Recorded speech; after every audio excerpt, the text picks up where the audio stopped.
Alhamdulillah wassalatu wassalamu ala Rasulillah wa ala alihi wa sahbihi wa mawalah wala haula wala quwata illa billahi wa ba'du.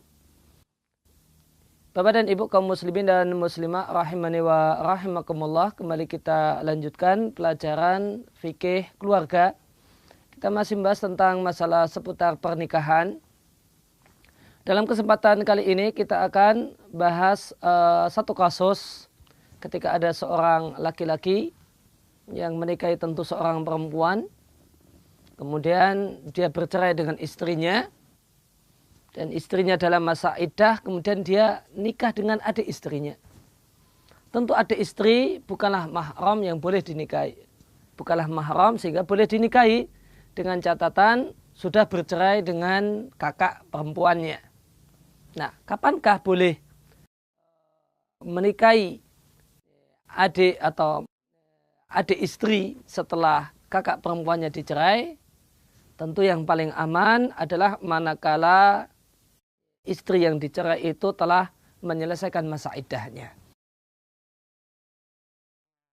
Istri ini dicerai, kemudian menjalani masa iddah 3 kali haid, sudah selesai, baru kemudian melamar adik perempuannya, kemudian menikahinya. Maka jika kasusnya semacam ini, hukumnya tidak mengapa. Dan gimana kalau kasusnya cerai dengan istri, kemudian istri masih dalam masa iddah 3 kali haid, kemudian dalam kondisi demikian sudah melamar adik perempuannya dan menikahinya, sahkah pernikahannya?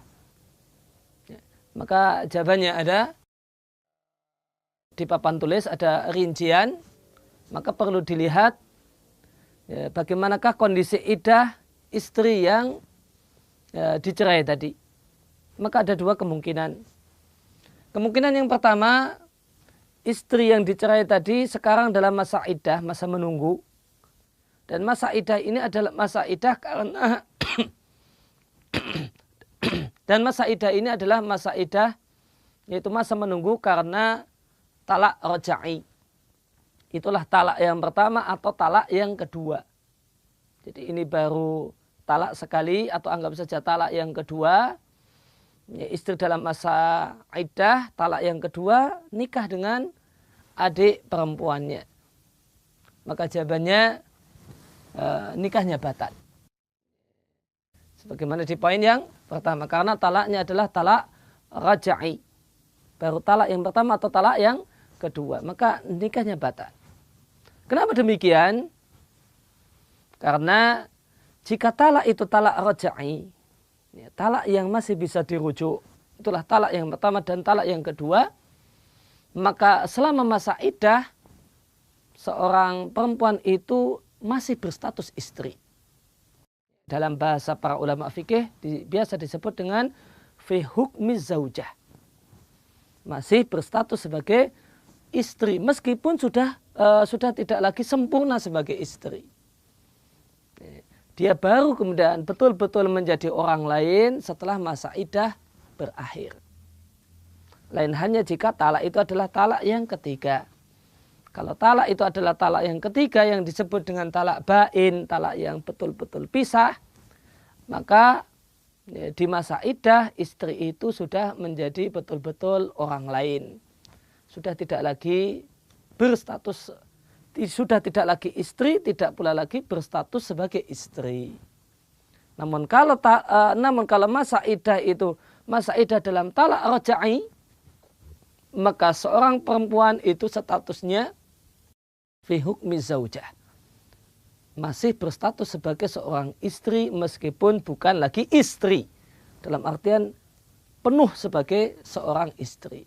Oleh karena itu, karena masih berstatus punya si kakak perempuan ini masih berstatus sebagai istrinya, maka tidak sah jika nikah dengan adik perempuannya.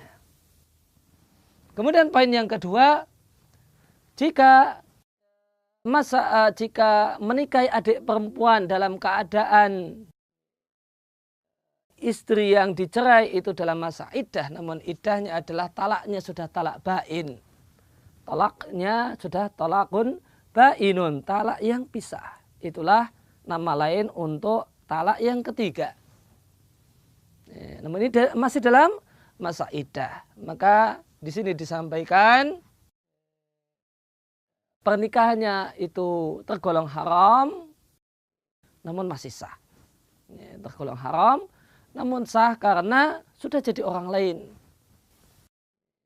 Dengan jatuhnya talak yang ketiga, maka perempuan ini telah murni jadi orang lain. Bukan istri dan bukan berstatus sebagai istri.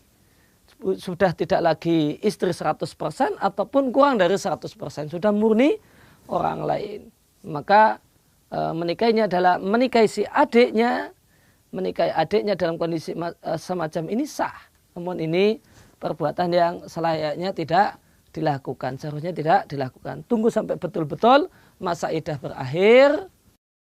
Barulah seandainya mau nikah dengan adik perempuannya, baru ketika itu menikah dengan adik perempuannya. Demikian pembahasan tentang masalah ini. Semoga yang sedikit yang kami sampaikan ini bisa bermanfaat untuk kaum muslimin sekalian.